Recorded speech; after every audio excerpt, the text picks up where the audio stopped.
Chapitre 19. Le Gulf Stream. Cette terrible scène du 20 avril, aucun de nous ne pourra jamais l'oublier. Je l'ai écrite sous l'impression d'une émotion violente. Depuis, j'en ai revu le récit. Je l'ai lu à Conseil et aux Canadiens. Ils l'ont trouvé exact comme fait, mais insuffisant comme effet. Pour peindre de pareils tableaux, il faudrait la plume du plus illustre de nos poètes, l'auteur des Travailleurs de la mer. J'ai dit que le capitaine Nemo pleurait en regardant les flots. Sa douleur fut immense. C'était le second compagnon qu'il perdait depuis notre arrivée à bord. Et quelle mort! Cet ami, écrasé, étouffé, brisé par le formidable bras d'un poulpe, broyé sous ses mandibules de fer, ne devait pas reposer avec ses compagnons dans les paisibles eaux du cimetière de corail. Pour moi, au milieu de cette lutte, c'était ce cri de désespoir poussé par l'infortuné qui m'avait déchiré le cœur.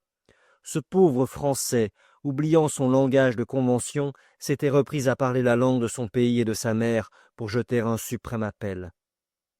Parmi cet équipage du Nautilus, associé de corps et d'âme au capitaine Nemo, fuyant comme lui le contact des hommes, j'avais donc un compatriote. Était-il seul à représenter la France dans cette mystérieuse association, évidemment composée d'individus de nationalités diverses?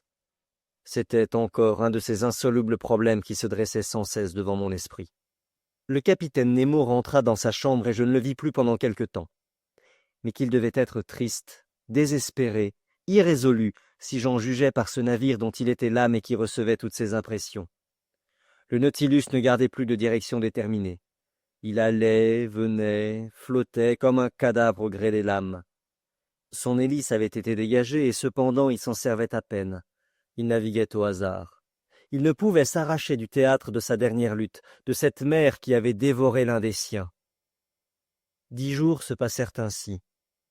Ce fut le 1er mai seulement que le Nautilus reprit franchement sa route au nord, après avoir eu connaissance des Lucayes à l'ouvert du canal de Bahama. Nous suivions alors le courant du plus grand fleuve de la mer qui a ses rives, ses poissons et sa température propre, j'ai nommé le Gulf Stream. C'est un fleuve, en effet, qui coule librement au milieu de l'Atlantique et dont les eaux ne se mélangent pas aux eaux océaniennes. C'est un fleuve salé, plus salé que la mer ambiante, sa largeur moyenne de 60 milles. En de certains endroits, son courant marche avec une vitesse de 4 km à l'heure. L'invariable volume de ses eaux est plus considérable que celui de tous les fleuves du globe. La véritable source du Gulf Stream, reconnue par le commandant Maury, son point de départ, si l'on veut, est située dans le golfe de Gascogne. Là, ces eaux, encore faibles de température et de couleur, commencent à se former. Il descend au sud, longe l'Afrique équatoriale, échauffe ses flots aux rayons de la zone torride, traverse l'Atlantique, atteint le cap San Roque sur la côte brésilienne et se bifurque en 2 branches dont l'une va se saturer encore des chaudes molécules de la mer des Antilles. Alors, le Gulf Stream, chargé de rétablir l'équilibre entre les températures et de mêler les eaux des tropiques aux eaux boréales, commence son rôle de pondérateur. Chauffé à blanc dans le golfe du Mexique, il s'élève au nord sur les côtes américaines, s'avance jusqu'à Terre-Neuve, dévie sous la poussée du courant froid du détroit de Davis, reprend la route de l'océan en suivant sur un des grands cercles du globe la ligne loxodromique, se divise en 2 bras vers le 43e degré dont l'un, aidé par l'Alizé du Nord-Est, revient au golfe de Gascogne et aux Açores, et dont l'autre, après avoir attiédi les rivages de l'Irlande et de la Norvège, va jusqu'au-delà du Spitzberg, où sa température tombe à 4 degrés, former la mer libre du pôle. C'est sur ce fleuve de l'océan que le Nautilus naviguait alors. À sa sortie du canal de Bahama, sur 14 lieues de large et sur 350 mètres de profondeur, le Gulf Stream marche à raison de 8 km à l'heure. Cette rapidité décroît régulièrement à mesure qu'il s'avance vers le nord, et il faut souhaiter que cette régularité persiste, car si, comme on a cru le remarquer, sa vitesse et sa direction viennent à se modifier, les climats européens seront soumis à des perturbations dont on ne saurait calculer les conséquences. Vers midi, j'étais sur la plateforme avec Conseil. Je lui faisais connaître les particularités relatives au Gulf Stream. Quand mon explication fut terminée, je l'invitai à plonger ses mains dans le courant. Conseil obéit, et fut très étonné de n'éprouver aucune sensation de chaud ni de froid. Cela vient, lui dis-je, de ce que la température des eaux du Gulf Stream, en sortant du golfe du Mexique, est peu différente de celle du sang. Ce Gulf Stream est un vaste calorifère qui permet aux côtes d'Europe de se parer d'une éternelle verdure. Et s'il faut en croire Maury, la chaleur de ce courant totalement utilisé fournirait assez de calorique pour tenir en fusion un fleuve de fer fondu aussi grand que l'Amazone ou le Missouri. En ce moment, la vitesse du Gulf Stream était de 2,25 mètres par seconde. Son courant est tellement distinct de la mer ambiante que ces eaux comprimées font saillie sur l'océan et qu'un dénivellement s'opère entre elles et les eaux froides. Sombres d'ailleurs, et très riches en matière saline, elles tranchent par leur pur indigo sur les flots verts qui les environnent. Telle est même la netteté de leur ligne de démarcation que le Nautilus, à la hauteur des Carolines, trancha de son éperon les flots du Gulf Stream, tandis que son hélice battait encore ceux de l'océan. Ce courant entraînait avec lui tout un monde d'êtres vivants. Les argonautes, si communs dans la Méditerranée, y voyageaient par troupes nombreuses. Parmi les cartilagineux, les plus remarquables étaient des raies dont la queue très déliée formait à peu près le tiers du corps et qui figuraient de vastes losanges longs de 25 pieds. Puis de petits squales d'1 mètre à tête grande, à museau court et arrondi, à dents pointues disposées sur plusieurs rangs et dont le corps paraissait couvert d'écailles. Parmi les poissons osseux, je notais des labres grisons particuliers à ces mers, des sparcinagres dont l'iris brillait comme un feu, des sciènes longues d'1 mètre, à large gueule hérissée de petites dents qui faisaient entendre un léger cri, des centronotes nègres dont j'ai déjà parlé, des coryphènes bleus relevés d'or et d'argent, des perroquets, vrais arcs-en-ciel de l'océan, qui peuvent rivaliser de couleurs avec les plus beaux oiseaux des tropiques, des blémis bosquiens à tête triangulaire, des rhombes bleuâtres dépourvus d'écailles, des bratrachoïdes recouverts d'une bande jaune et transversale qui figure un T grec, des fourmillements de petits gobiesbos pointillés de taches brunes, des diptérodons à tête argentée et à queue jaune, divers échantillons de salmon, des mugilomores, sveltes de taille, brillants d'un éclat doux, que lacépède a consacré à l'aimable compagne de sa vie, enfin un beau poisson, le chevalier américain, qui, décoré de tous les ordres et chamarré de tous les rubans, fréquente les rivages de cette grande nation où les rubans et les ordres sont si médiocrement estimés. J'ajouterai que, pendant la nuit, les eaux phosphorescentes du Gulf Stream rivalisaient avec l'éclat électrique de notre fanal, surtout par ces temps orageux qui nous menaçaient fréquemment. Le 8 mai, nous étions encore en travers du cap Hatteras, à la hauteur de la Caroline du Nord. La largeur du Gulf Stream est là de 75 milles et sa profondeur de 210 mètres. Le Nautilus continuait d'errer à l'aventure. Toute surveillance semblait bannie du bord. Je conviendrai que dans ces conditions, une évasion pouvait réussir. En effet, les rivages habités offraient partout de faciles refuges. La mer était incessamment sillonnée de nombreux steamers qui font le service entre New York ou Boston et le golfe du Mexique, et nuit et jour parcourus par ces petites goélettes chargées du cabotage sur les divers points de la côte américaine. On pouvait espérer d'être recueilli. C'était donc une occasion favorable, malgré les 30 milles qui séparaient le Nautilus des côtes de l'Union. Mais une circonstance fâcheuse contrariait absolument les projets du Canadien. Le temps était fort mauvais. Nous approchions de ces parages où les tempêtes sont fréquentes, de cette patrie des trombes et des cyclones, précisément engendrés par le courant du Gulf Stream. Affronter une mer souvent démontée sur un frêle canot, c'était courir à une perte certaine. Ned Land en convenait lui-même.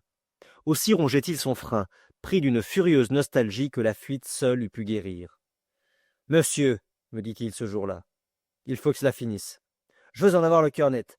Votre Nemo s'écarte des terres et remonte vers le nord.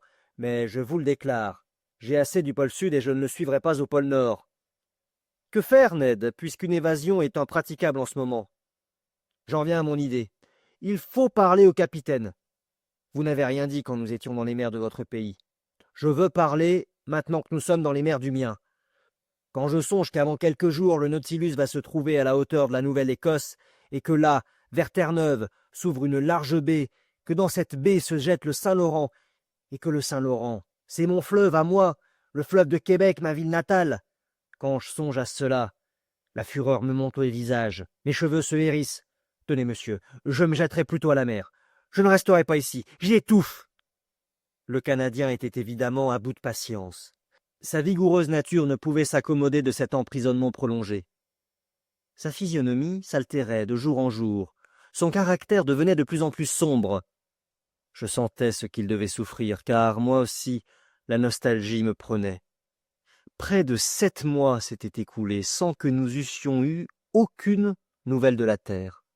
De plus, l'isolement du capitaine Nemo, son humeur modifiée, surtout depuis le combat des poulpes, sa taciturnité, tout me faisait apparaître les choses sous un aspect différent. Je ne sentais plus l'enthousiasme des premiers jours. Il fallait être un flamand comme Conseil pour accepter cette situation, dans ce milieu réservé aux cétacés et autres habitants de la mer.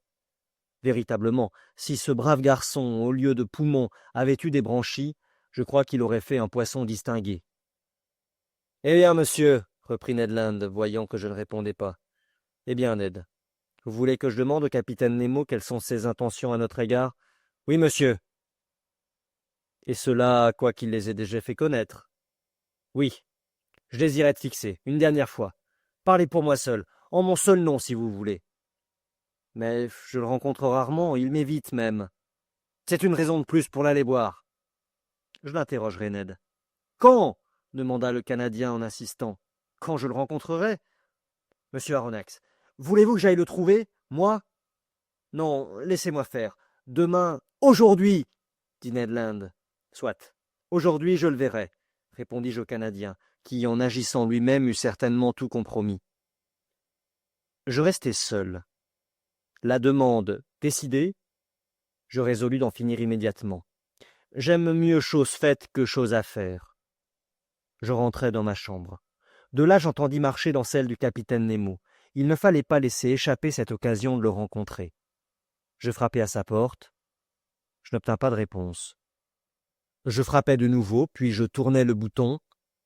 La porte s'ouvrit. J'entrai. Le capitaine était là.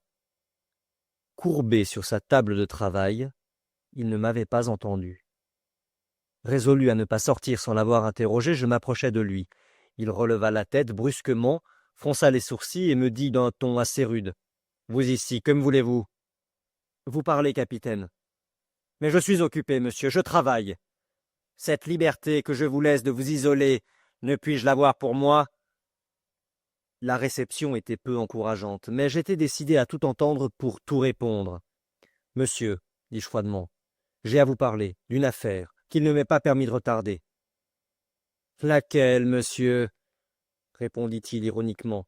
« Avez-vous fait quelque découverte qui m'est échappée ? La mer vous a-t-elle livré de nouveaux secrets ?» Nous étions loin de compte, mais avant que j'eusse répondu, me montrant un manuscrit ouvert sur sa table, il me dit d'un ton plus grave.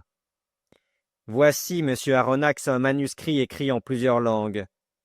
Il contient le résumé de mes études sur la mer, et s'il plaît à Dieu, il ne périra pas avec moi. Ce manuscrit, signé de mon nom, complété par l'histoire de ma vie, sera renfermé dans un petit appareil insubmersible. Le dernier survivant de nous tous à bord du Nautilus jettera cet appareil à la mer, et il ira là où les flots le porteront. » Le nom de cet homme, son histoire écrite par lui-même, son mystère serait donc un jour dévoilé ? Mais en ce moment je ne vis dans cette communication qu'une entrée en matière. « Capitaine, répondis-je, je ne puis qu'approuver la pensée qui vous fait agir. Il ne faut pas que le fruit de vos études soit perdu. Mais le moyen que vous employez me paraît primitif. Qui sait où les vents pousseront cet appareil et en quelle main il tombera ? Ne sauriez-vous trouver mieux ? Vous ou l'un des vôtres ne peut-il... »« Jamais, monsieur !» dit vivement le capitaine en m'interrompant. « Mais moi, mes compagnons, nous sommes prêts à garder ce manuscrit en réserve, et si vous nous rendez la liberté... »« La liberté !» fit le capitaine Nemo en se levant. « Oui, monsieur, et c'est à ce sujet que je voulais vous interroger. Depuis 7 mois, nous sommes à votre bord, et je vous demande aujourd'hui, au nom de mes compagnons comme au mien, si votre intention est de nous y garder toujours. »« Monsieur Aronnax, » dit le capitaine Nemo, « je vous répondrai aujourd'hui ce que je vous ai répondu il y a 7 mois. Qui entre dans le Nautilus ne doit plus le quitter. C'est l'esclavage même que vous nous imposez. Donnez-lui le nom qu'il vous plaira. Mais partout l'esclave garde le droit de recouvrer sa liberté. Quels que soient les moyens qui s'offrent à lui, il peut les croire bons. Ce droit, répondit le capitaine Nemo, qui vous le dénie? Ai-je jamais pensé à vous enchaîner par un serment? Le capitaine me regardait en se croisant les bras. Monsieur, lui dis-je, revenir une seconde fois sur ce sujet ne serait ni de votre goût ni du mien. Mais puisque nous l'avons entamé, épuisons-le. Je vous le répète, ce n'est pas seulement de ma personne qu'il s'agit. Pour moi, l'étude est un secours, une diversion puissante, un entraînement, une passion qui peut me faire tout oublier. Comme vous, je suis homme à vivre ignoré et obscur, dans le fragile espoir de léguer un jour, à l'avenir, le résultat de mes travaux, au moyen d'un appareil hypothétique, confié au hasard des flots et des vents. En un mot, je puis vous admirer, vous suivre sans déplaisir dans un rôle que je comprends sur certains points. Mais il est encore d'autres aspects de votre vie qui me la font entrevoir entourée de complications et de mystères auxquels, seuls ici, mes compagnons et moi, nous n'avons aucune part. Et même, quand notre cœur a pu battre pour vous, ému par quelques-unes de vos douleurs ou remué par vos actes de génie ou de courage, nous avons dû refouler en nous jusqu'au plus petit témoignage de cette sympathie que fait naître la vue de ce qui est beau et bon, que cela vienne de l'ami et de l'ennemi. Eh bien, c'est ce sentiment que nous sommes étrangers à tout ce qui vous touche, qui fait de notre position quelque chose d'inacceptable, d'impossible, même pour moi, mais d'impossible pour Ned Land surtout. Tout homme, par cela seul qu'il est homme, vaut qu'on songe à lui. Vous êtes-vous demandé ce que l'amour de la liberté, la haine de l'esclavage, pouvait faire naître de projets de vengeance dans une nature comme celle du Canadien, ce qu'il pouvait penser, tenter, essayer?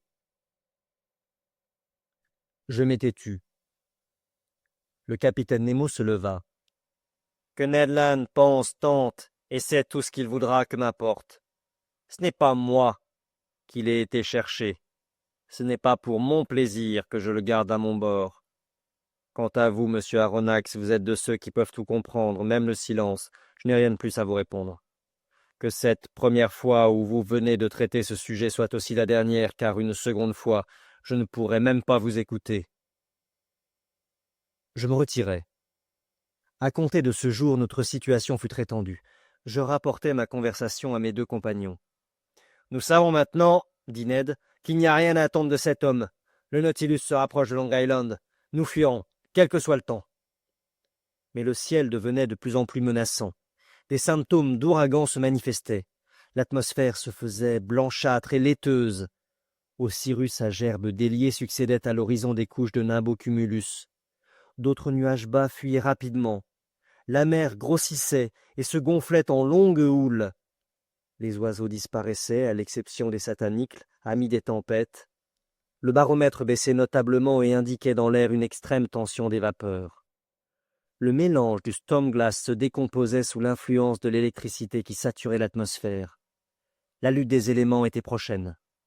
La tempête éclata dans la journée du 18 mai, précisément lorsque le Nautilus flottait à la hauteur de Long Island, à quelques milles des passes de New York. Je puis décrire cette lutte des éléments car, au lieu de la fuir dans les profondeurs de la mer, le capitaine Nemo, par un inexplicable caprice, voulut la braver à sa surface. Le vent soufflait du sud-ouest, d'abord en grand frais, c'est-à-dire avec une vitesse de 15 mètres à la seconde, qui fut portée à 25 mètres vers 3 heures du soir. C'est le chiffre des tempêtes. Le capitaine Nemo, inébranlable sous les rafales, avait pris place sur la plateforme. Il s'était amarré à mi-corps pour résister aux vagues monstrueuses qui déferlaient. Je m'y étais hissé et attaché aussi, partageant mon admiration entre cette tempête et cet homme incomparable qui lui tenait tête. La mer, démontée, était balayée par de grandes loques de nuages qui trempaient dans ses flots. Je ne voyais plus aucune de ces petites lames intermédiaires qui se forment au fond des grands creux. Rien que de longues ondulations fuligineuses dont la crête ne déferle pas, tant elles sont compactes. Leur hauteur s'accroissait, elles s'excitaient entre elles. Le Nautilus, tantôt couché sur le côté, tantôt dressé comme un mât, roulait et tanguait épouvantablement. Vers 5 heures, une pluie torrentielle tomba qui n'abattit ni le vent ni la mer. L'ouragan se déchaîna avec une vitesse de 45 mètres à la seconde, soit près de 40 lieues à l'heure. C'est dans ces conditions qu'il renverse des maisons, qu'il enfonce des tuiles de toit dans les portes, qu'il rompt des grilles de fer, qu'il déplace des canons de 24. Et pourtant le Nautilus, au milieu de la tourmente, justifiait cette parole d'un savant ingénieur: il n'y a pas de coque bien construite qui ne puisse défier la mer. Ce n'était pas un roc résistant que ces lames eussent démoli, c'était un fuseau d'acier, obéissant et mobile, sans gréement, sans mâture, qui bravait impunément leur fureur. Cependant j'examinais attentivement ces vagues déchaînées. Elles mesuraient jusqu'à 15 mètres de hauteur sur une longueur de 150 à 175 mètres, et leur vitesse de propagation, moitié de celle du vent, était de 15 mètres à la seconde. Leur volume et leur puissance s'accroissaient avec la profondeur des eaux. Je compris alors le rôle de ces lames qui emprisonnent l'air dans leurs flancs et le refoulent au fond des mers où elles portent la vie avec l'oxygène. Leur extrême force de pression, on l'a calculé, peut s'élever jusqu'à 3000 kg par pied carré de la surface qu'elles contrebattent. Ce sont de telles lames qui, aux Hébrides, ont déplacé un bloc pesant 84 000 livres. Ce sont elles qui, dans la tempête du 23 décembre 1864, après avoir renversé une partie de la ville de Yedo au Japon, faisant 700 km à l'heure, allèrent se briser le même jour sur les rivages de l'Amérique. L'intensité de la tempête s'accrut avec la nuit. Le baromètre, comme en 1860 à La Réunion pendant un cyclone, tomba à 710 mm. À la chute du jour, je vis passer à l'horizon un grand navire qui luttait péniblement. Il capeyait sous petite vapeur pour se maintenir debout à la lame. Ce devait être un des steamers des lignes de New York à Liverpool ou au Havre. Il disparut bientôt dans l'ombre. À 10 heures du soir, le ciel était en feu. L'atmosphère fut zébrée d'éclairs violents. Je ne pouvais en supporter l'éclat, tandis que le capitaine Nemo, les regardant en face, semblait aspirer en lui l'âme de la tempête. Un bruit terrible emplissait les airs. Bruit complexe, fait des hurlements des vagues écrasées, des mugissements du vent, des éclats du tonnerre. Le vent sautait à tous les points de l'horizon, et le cyclone, partant de l'est, y revenait en passant par le nord, l'ouest et le sud, en sens inverse des tempêtes tournantes de l'hémisphère austral. Ah, ce Gulf Stream! Il justifiait bien son nom de roi des tempêtes. C'est lui qui crée ces formidables cyclones par la différence de température des couches d'air superposées à ses courants. À la pluie avait succédé une averse de feu. Les gouttelettes d'eau se changeaient en aigrettes fulminantes. On eût dit que le capitaine Nemo, voulant une mort digne de lui, cherchait à se faire foudroyer. Dans un effroyable mouvement de tangage, le Nautilus dressa en l'air son éperon d'acier comme la tige d'un paratonnerre, et j'en vis jaillir de longues étincelles. Brisé, à bout de force, je me coulai à plat ventre vers le panneau. Je l'ouvris et je redescendis au salon. L'orage atteignait alors son maximum d'intensité. Il était impossible de se tenir debout à l'intérieur du Nautilus. Le capitaine Nemo rentra vers minuit. J'entendis les réservoirs se remplir peu à peu, et le Nautilus s'enfonça doucement au-dessous de la surface des flots. Par les vitres ouvertes du salon, je vis de grands poissons effarés qui passaient comme des fantômes dans les eaux en feu. Quelques-uns furent foudroyés sous mes yeux. Le Nautilus descendait toujours. Je pensais qu'il retrouverait le calme à une profondeur de 15 mètres. Non, les couches supérieures étaient trop violemment agitées. Il fallut aller chercher le repos jusqu'à 50 mètres dans les entrailles de la mer. Mais là, quelle tranquillité, quel silence, quel milieu paisible. Qui eût dit qu'un ouragan terrible se déchaînait alors à la surface de cet océan?